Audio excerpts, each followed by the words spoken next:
Well, in developing the understanding about this behavior of systems governed by a set of differential equations, we had taken a specific route.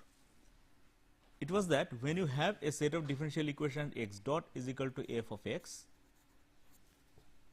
then it gives essentially the state space where x and y are the coordinates, where x vector is x y. Now, every point here would be, every state is just a point in the state space, and whenever you say that, this equation defines a vector. So, at every point in the state space there will be a vector, and the solution will essentially follow these set of vectors. Okay, that was the logic, and then we extended that to formulate the methods of solving the differential equations numerically.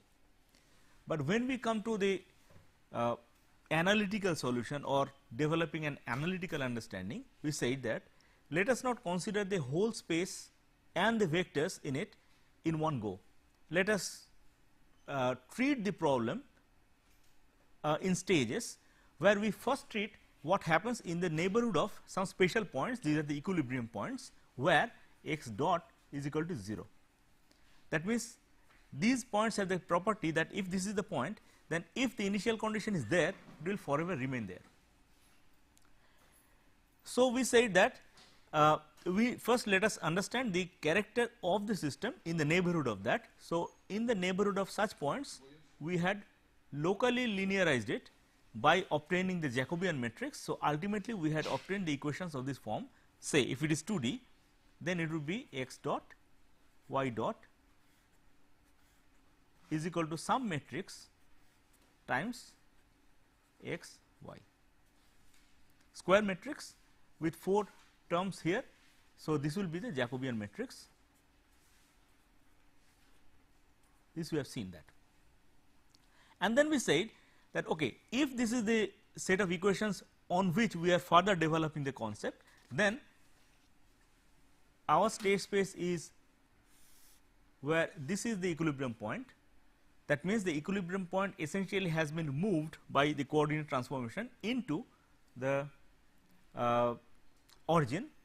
So, you have this new x and this new y, which are actually the deviations from the equilibrium point if it is placed somewhere else. So, keep that in mind. So, these are the new x and y when seen just in the neighborhood of that equilibrium point, and then the equations governing it would be x dot y dot is equal to this x and y. Then we said that if that is so, then the character of the system, the evolution of any initial condition, say it starts from here, how it goes, all that will then be given by just this matrix, because there is nothing else in the system. So, this matrix will contain all the information necessary in order to understand the dynamics of the system. So, how? Then we said okay, we have a method of solving differential equations for 1D systems, which is if you have simply one dimensional system, x dot is equal to some Ax, then the solution was x at t was x naught e to the power a t. We know this. Somehow we want to use this in order to obtain the solution of this differential equation. But then we had said that we will use the property that if you can somehow obtain two solutions, then any solution would be a linear combination of those solutions. So, what or how to obtain these two solutions was the problem that we were considering in the last class. And then we said that in this space you have x and y space, we have some spatial directions that have the property, say this is the one direction, say, and this is another direction. So, that have the property that if any initial condition is placed there, that means if your x vector x, sorry, I'll draw it with the capital X. The x vector, if it is here, then x dot is equal to a times x. So, this is the vector, this is the operator which is operating on x, is giving x dot, that will also be in the same direction. That means like this. These special directions we said are called the eigen directions. Any vector along an eigen direction is eigenvector, and in that case what happens is, if it is in the same direction, you can say that x dot is equal to nothing but a number multiplied by the old vector x. This number is the eigenvalue.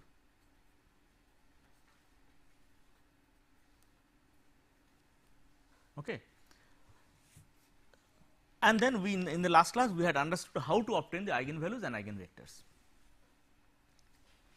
Then the crucial point is that if an initial condition starts on an eigenvector, that means an initial condition is placed on an eigenvector, the x dot vector will be in the same direction, and therefore, it will move in the same direction.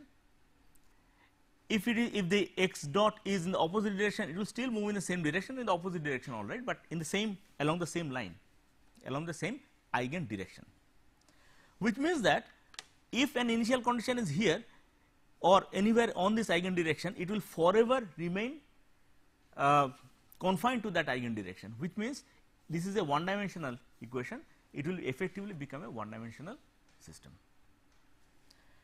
If it is a one dimensional system, then we can use this solution that we have already obtained. Now, there will be one such solution then obtained along this direction, another such solution obtained along that direction, and therefore, any given solution will be nothing but a linear combination of these two solutions. So, that was the simple logic that we are proceeding with. So, is the method of obtaining the eigenvalues or eigenvectors clear in the last class? Okay, we will do examples, so it will be more practiced. So, from here we take off. Now, suppose your eigen direction is say V1 and say V2, these are the two eigen directions, and the eigenvalue along this is say lambda 1 and the eigenvalue along this is say lambda 2. So, associated with each eigen direction there will be one eigenvalue. Now, suppose we have placed an initial condition here, which means our x is V1. In that case, we will write that x is then V1. So, x dot is equal to a into V1. Now, since this is on the eigen direction, therefore, your equation actually reduces to lambda 1 V1. Okay. So, what is the solution of this? X dot is equal to lambda 1, this is a number, times V1. What is the solution of this? X1 of t is equal to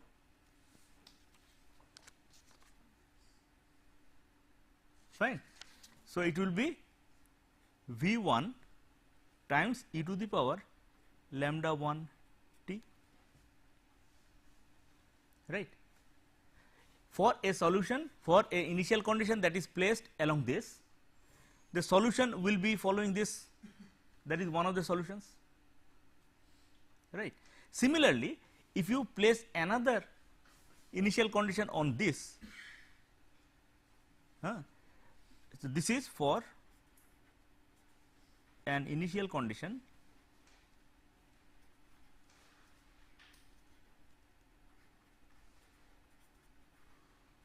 on V1. V1 is the eigen direction. Then the for an initial condition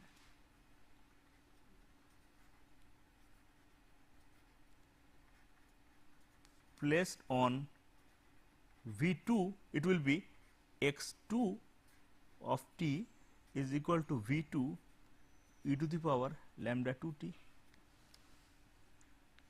These two are two possible solutions. The moment we have obtained this, any solution will be just a linear combination of this. So, any solution will then be simply x of t is equal to some C 1 constant times V 1 e to the power lambda 1 t plus C 2 V 2 e to the power lambda 2 t. Okay. Normally, C 1 is a number, this is also a number, but this is a vector. So, if I want to distinguish between the numbers and the vectors, I should better put some kind of a symbol, meaning that these are vectors.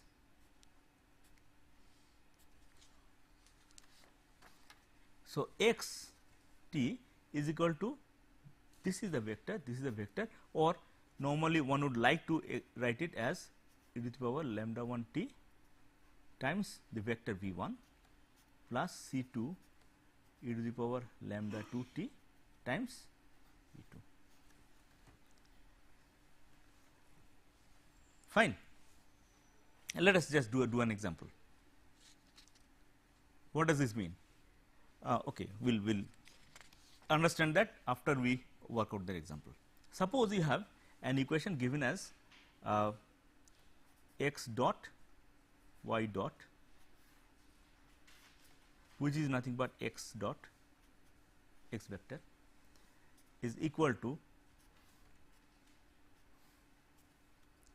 minus 4 minus 3 2 and 3 x and y. What will you do? We will first obtain the eigenvalues and eigenvectors of this matrix. Just obtain it. You know how to.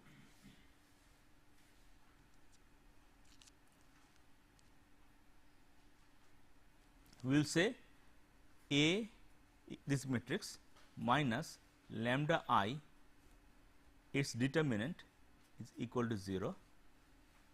A minus lambda I would be A minus 4 minus lambda minus 3 2 3 minus lambda equal to 0, minus 4 minus lambda 3 minus lambda plus 6 is equal to 0. Just obtain the eigenvalues from here, minus 3 and 2. Okay. So, lambda is equal to there are two things, 2 and minus 3. So, these are the two eigenvalues. So, we will say that here in this picture the two eigenvalues are 2 and minus 3. Now, let us obtain the corresponding eigenvectors. So, let us, in order to do that, we will first start with the value 2. So, for lambda 1 is equal to 2, what will you write? The matrix A minus lambda I is equal to 0, which will say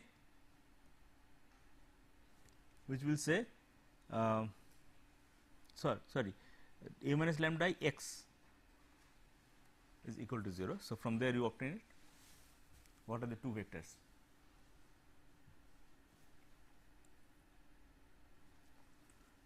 So, this is the matrix A minus lambda I substitute 2, it is minus 4 minus 2, this is minus 6, this is minus 3 2.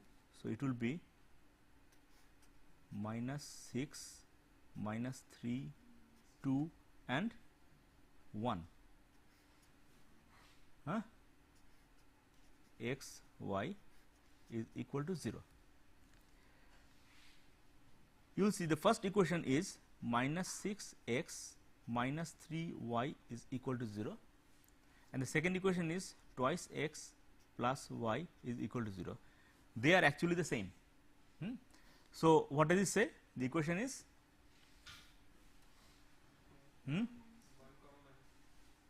wait, the eigen direction. Here it is the eigen direction, not the eigenvector. It will give the eigen direction. It says that the eigen direction is where twice x is equal to minus y. In order to place an initial condition on that eigen direction, you have to a priori specify some value of x and then find out the y value of y. Say x is equal to 1, then y is equal to this gives y is equal to minus 2. So, the vector for eigenvalue 2, the eigenvector is what? 1 and minus 2, right. Similarly, obtain the other eigenvector for minus 3. Tell me what it is. In the same way, for eigenvalue minus 3, eigenvector is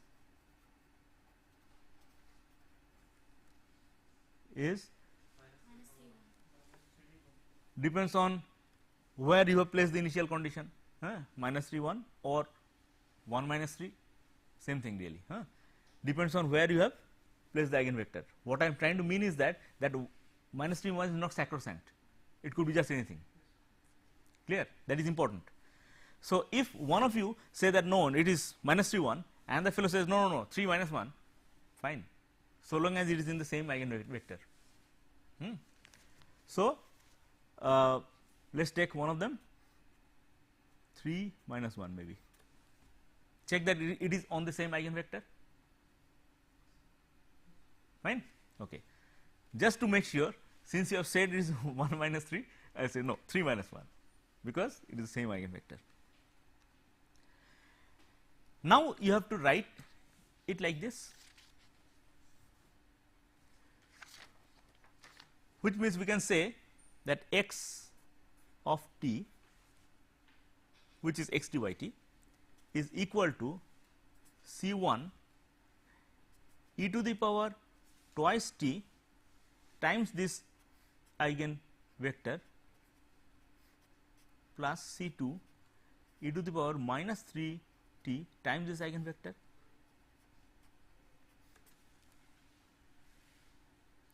Fine.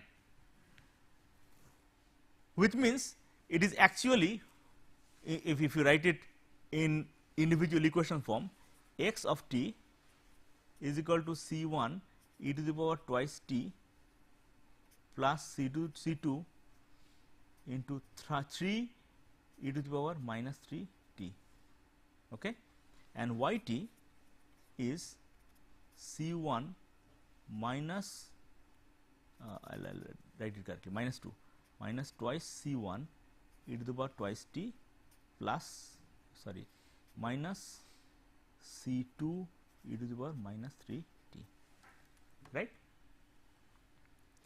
So, these are the individual equations, but we would prefer to write it as the vector equation like this, because of some conceptual clarity. I will come to that. So, where do you get the C 1 and C 2 from? From the initial condition. So, just calculate that once for say for the initial condition.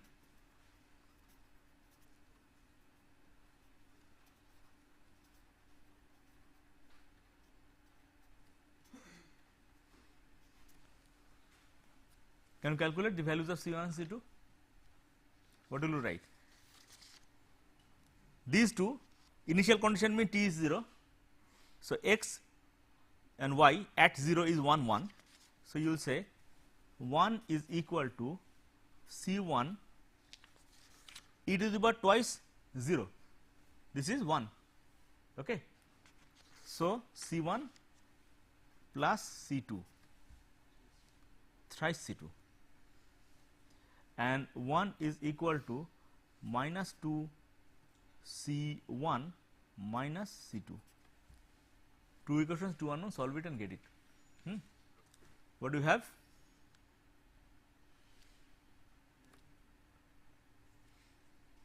This will give C1 is equal to what? Just do that. Minus 4 by 5. Okay. And C2 is?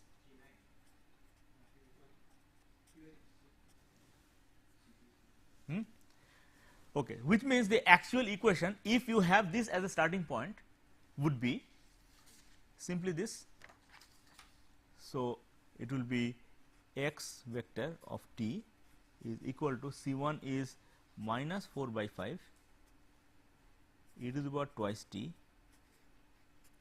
1 minus 2 plus C2 is 3 by 5 e to the power minus thrice t 3 and minus 1. That will be the solution. Fine. Obtaining such a solution is not a very difficult thing, but what I am trying to drive at is that gives a very nice geometric way of looking at things. What is happening? You have the state space like this with x and y are the coordinates. Okay. Now, where is this vector? 1 minus 2, 1 minus 2. So, it should be something like this. That is the eigen direction physically. This is 3 minus 1. So, go to 3 and slight bit here. So, it will be, I will draw it a different, okay, I will draw it later.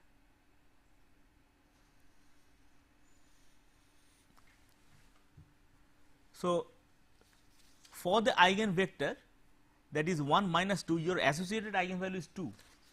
So, with this you have 2 and with this you have minus 3, fine. Clear? Now, then this one, any initial condition along this, say like this, will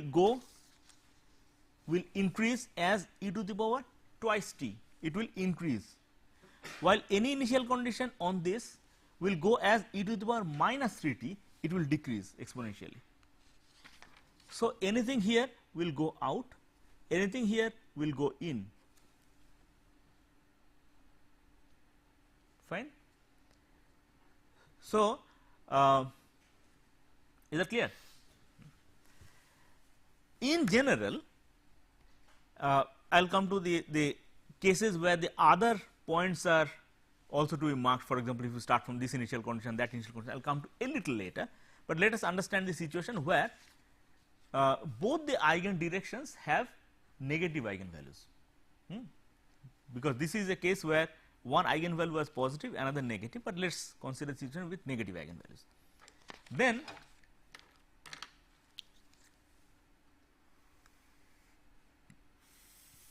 suppose you have an eigenvector like this, another eigenvector like that,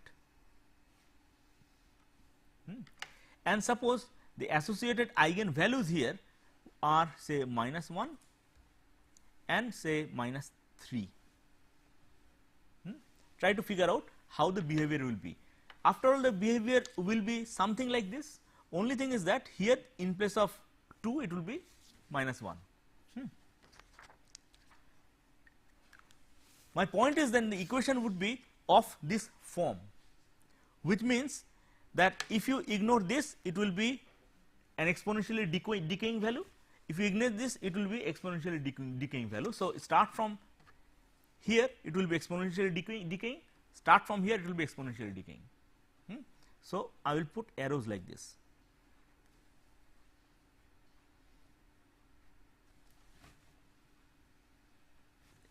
Make it clear. Why? Because if you start from an initial condition say here, its evolution will be governed by the initial condition times say I will say x. So, x times e to the power minus 1 t. This minus 1 t is a exponentially decaying function, therefore, this magnitude will go down and down and down, finally, it will converge. That is why I put the arrow like this. Now, suppose you have started an initial condition somewhere here.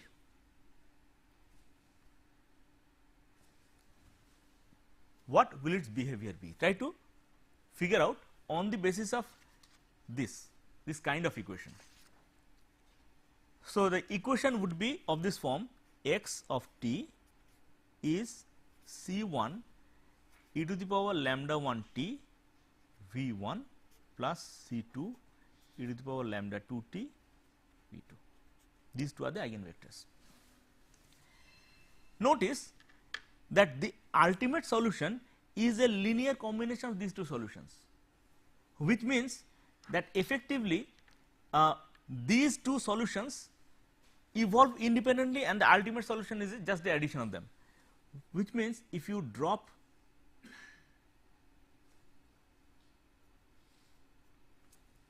such parallels, then you will find that the initial deviation from the origin along this eigen direction is this much, and that will evolve as this.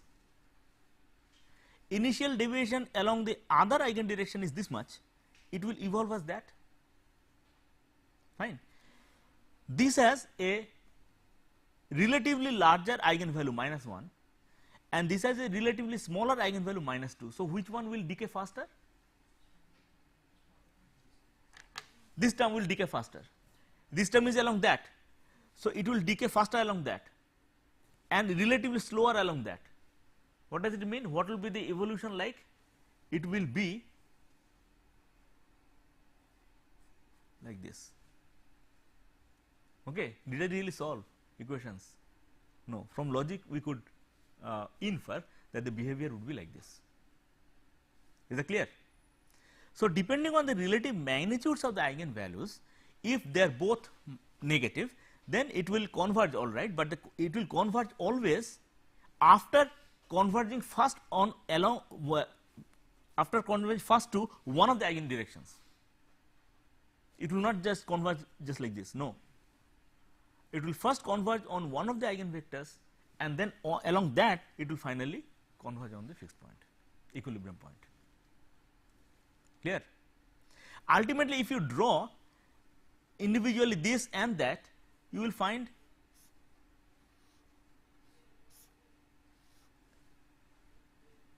both will be like this. You will actually like to see the evolutions along x and y, they will both be like that, all right. So, just by looking at this, you do not see that it is actually converging onto an eigen direction and then meeting the fixed point, but it will always do so. Okay. If you start from another initial condition, say here, it will, what will it do? How? How? This will have this as the initial deviation, this as the initial deviation. Which one will decay faster? This one will decay faster. So, as a result, it will converge onto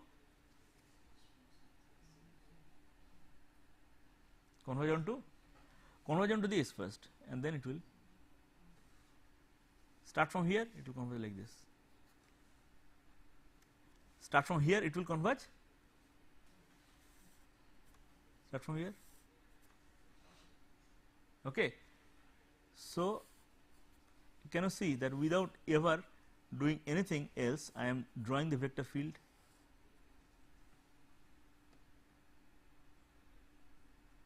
just by working out logically that this will have the behavior like this. This is the vector field. So, the vector field around the equilibrium point, if the two eigenvalues happen to be -1 and -3, should be something like this. And this I did not work out simply by computer, but this can be worked out by logic. So, you see, if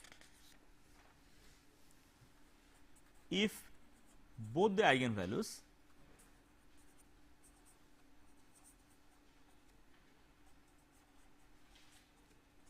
are real and negative,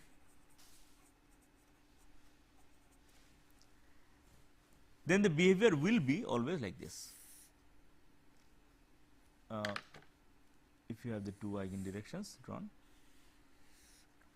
then it will be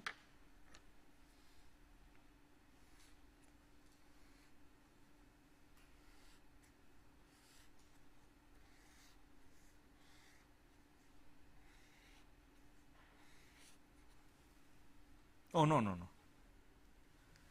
I have crossed this eigen direction, sorry, it is wrong.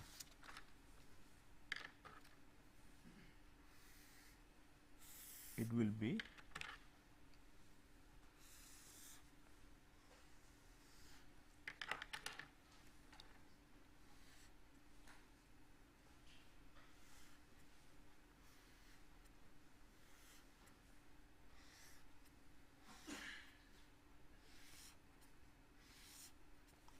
fine, it will be like that, provided this has an eigenvalue minus 1, this has an eigenvalue minus 3, or this is larger than this. What if both the eigenvalues are positive and real? It will be just the opposite, only the arrow heads will be in the other side, right, only the arrow heads will be the other side. So, if okay, probably you have noticed that I said that this is wrong. Why did I say it is wrong? Because it will never cross an eigen direction. So, that is one of the important points. The vector fields will never cross the eigen directions. Vector fields will always, in this direction it will be just like this, in this direction it will be just like that.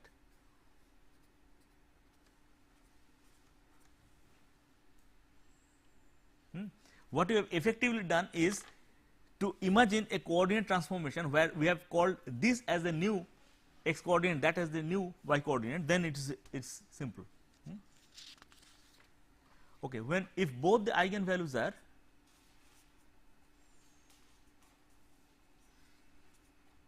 are real and positive,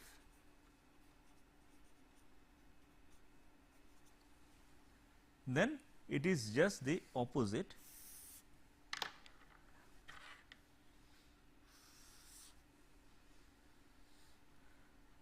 it will be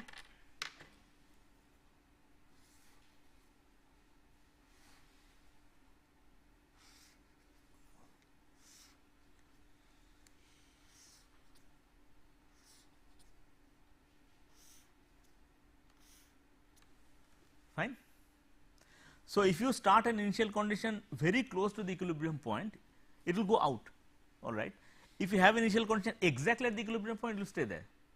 Slight perturbation, then it will first start off along an eigenvector and then go away in the other direction. It will always start off along parallel to tangentially to one of the eigenvectors, and then it will go away.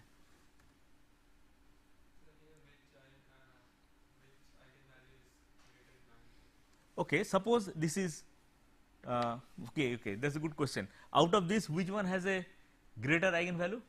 The way I have drawn it. Imagine you have taken a point, it has two projections, and in this case, this one is increasing faster, that is why it is fast going this way, which means this has this particular direction has. So, say it is say 3 and this is say 1. Is that clear?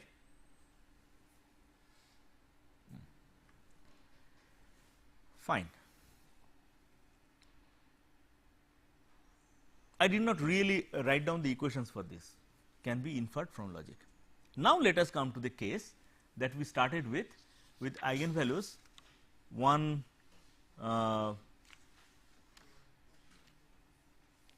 and minus 3, right. This had to be understood a little later, that is why I first came through this and then talked about this. Fine. Now, you have say two eigen directions like this, and say this fellow has eigenvalue 1 and this fellow has eigenvalue minus 3. Then what will be the behavior? Notice that any initial condition along that will do what? It will grow. So, start from here, it will grow. I will have to draw the arrows like this.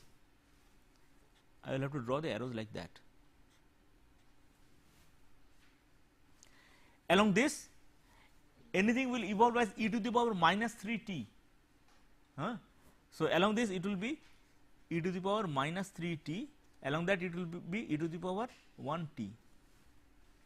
So, it will be decaying. So, I will have to put arrows like that.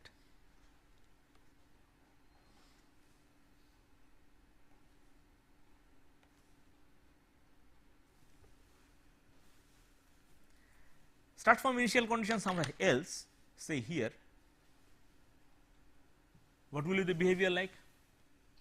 Again, imagine in terms of the two projections and how the projections evolve. Because ultimately your x of t is c1 e to the power lambda 1 t v1 plus c2 e to the power lambda 2 t v2.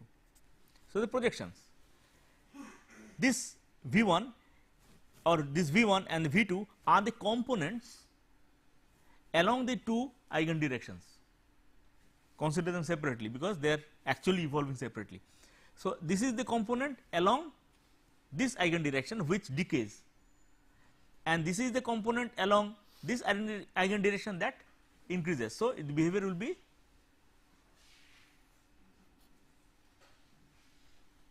right. Start from any initial condition here, what will it do? Again along this it will decay, along that it will grow. So, it will be start from initial condition, say here, along this it will decay, along that it will grow,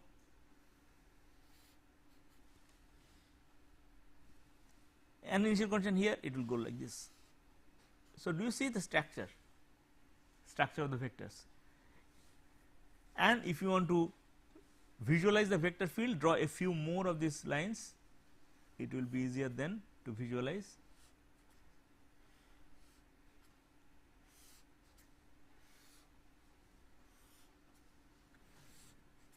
So, that is how.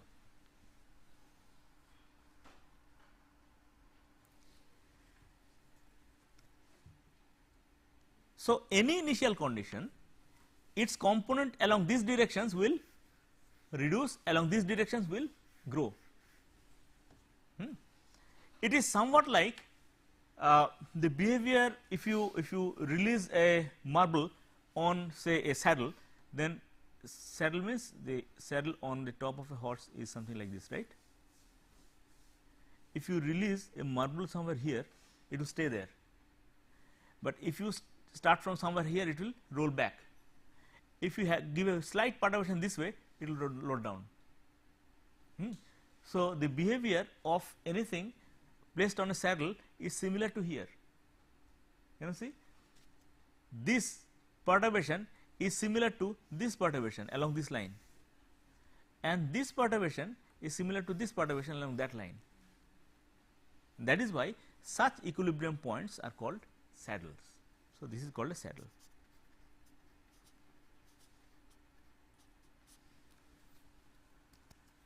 And saddle equilibrium point.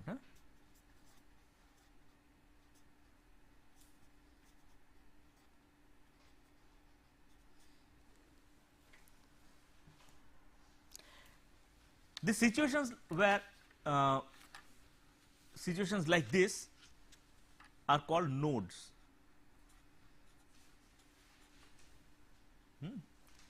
Situations, that means this equilibrium point is called a node, where the vector field lines converge. This is where vector field lines are converging, so it will be called a stable node. In this case, the vector field lines are emerging from there and going outwards. It will also be called a node, but it will be unstable node.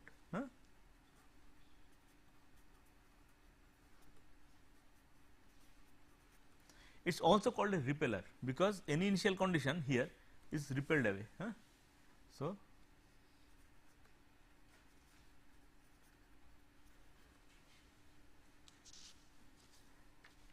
this is a stable node, or it is also called an attractor, because any initial condition is attracted to this point. Any initial condition will be attracted to this point. Good. So far so good, there is no problem. We have understood the cases where there are real eigenvalues. Now, the troublesome case, the complex eigenvalues. We have to understand that also.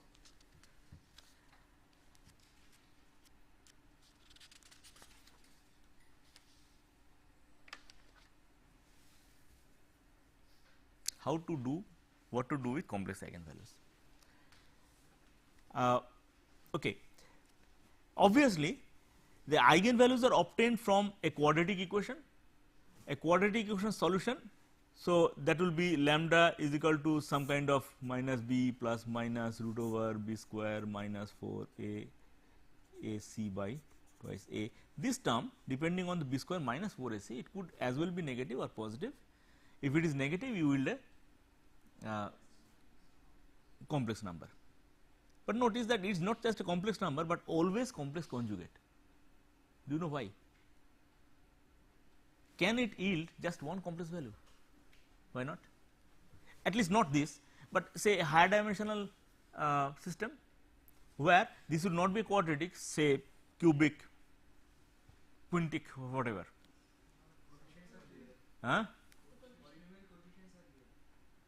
Yes, if the polynomial coefficients are real, then there is a theorem proved very long back,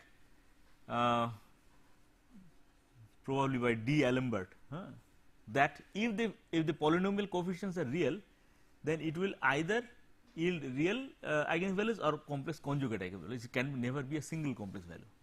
So, it is always be complex conjugate. If they are complex conjugate, then if, see, what was our logic? Our logic is that we will try to identify one direction in which we will place an initial condition, we will obtain a possible solution, another direction along which I will place another initial condition, I will get a possible solution. But now we have trouble, because these two, it is, if one is p plus jq, the other is p minus jq, right, which means that they do not have any independent information. Okay. The information that is contained in one, the same information is contained in the other fellow, which is a conjugate. So, they cannot give two independent directions. That is one trouble, but we will overcome this trouble. That is not a big problem as such. So, you have say an eigenvalue, that is lambda 1, which is complex.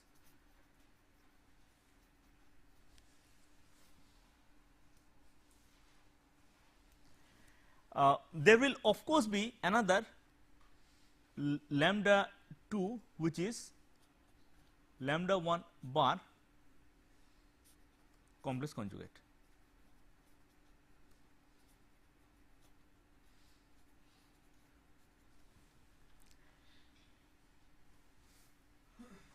Now, the next stage was that we had to identify the eigenvector and then place an initial condition on that eigenvector.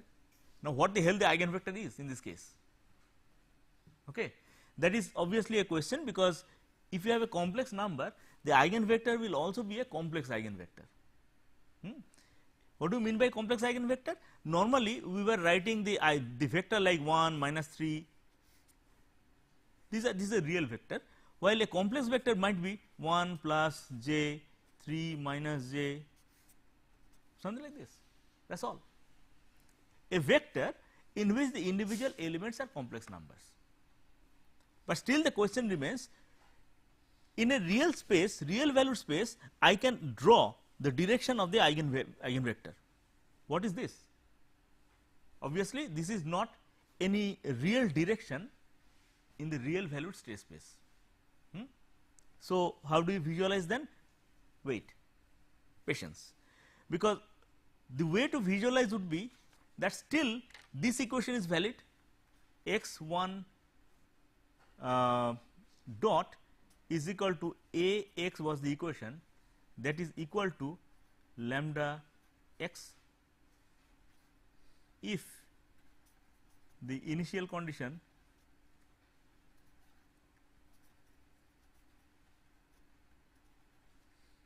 is along the eigenvector,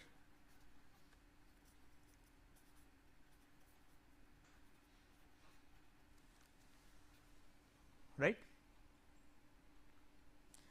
What is the meaning of the term if the initial condition is along the eigenvector? Obviously, it is not a physical vector, but still I will clarify that. But if that is true, then the solution is x is equal to times the eigenvector v, okay, along the eigenvector I will say v. So, if the initial condition is along the eigenvector v, then this is true, this is then v lambda v, x dot is equal to lambda v, and then the solution is this. Good. Let's figure out this solution. Lambda is a complex number, v is a complex thing. So, this solution is also a complex number. What do you mean by a complex number as a solution? Now, this left hand side is definitely real, fine. Why? Because it is the solution of this equation. X is a real thing, A is a real thing, x dot is a real thing. So, this has to be real. This tells us that the state goes from here to here, and therefore, that must be real number. So, this is real, but this is a complex.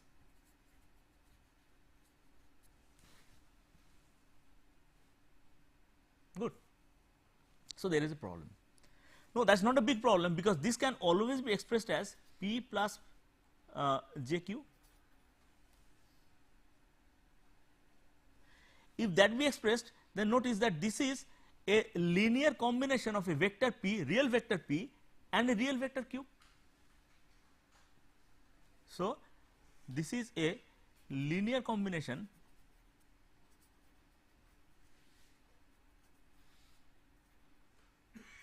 of real vectors p and q. So, x, a solution, is a linear combination of the real vector p and the real vector q, which means the p and q must individually be solutions, right. So, one solution, sorry,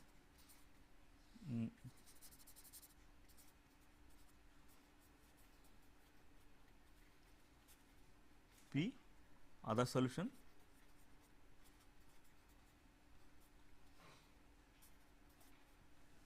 the moment you have two real solutions, you can always construct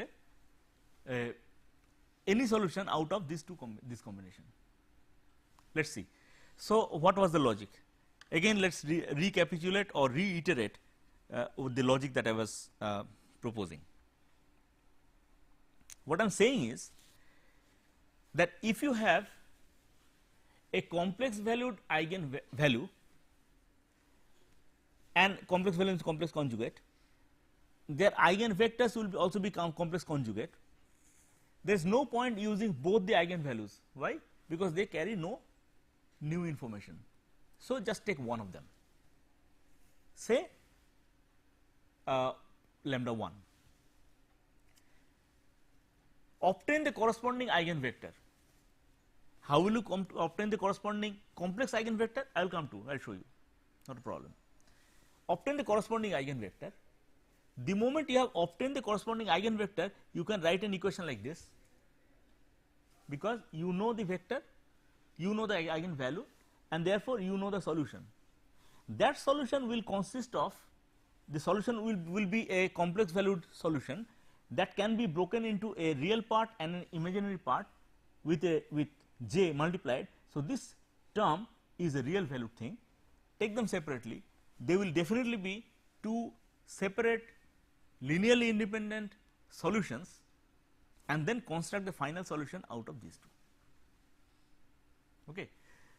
Logic wise, at least I know everybody is somewhat initially have some kind of discomfiture with this kind of situation, because I cannot visualize the vector.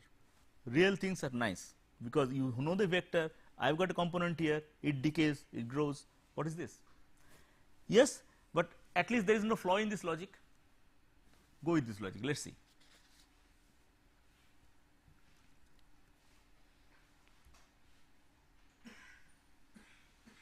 If there is somebody who is not convinced with this logic, I can take you through another logic also. For example, suppose you have two solutions, two eigenvalues which are say lambda 1 and lambda 2. Lambda 1 is equal to say sigma plus j omega, sorry, lambda 1, and then lambda 2 must be sigma minus j omega. Okay. For this, the eigen vector is say v, then for this the eigenvector must be v bar, which is the complex conjugate part of it, which is the complex conjugate part of it. So, you have v and v bar and lambda 1 and lambda 2. So, the final solution is definitely x of t will be C1 then e to the power sigma plus j omega times v plus t plus C2 e to the power sigma minus j omega t v bar. Okay.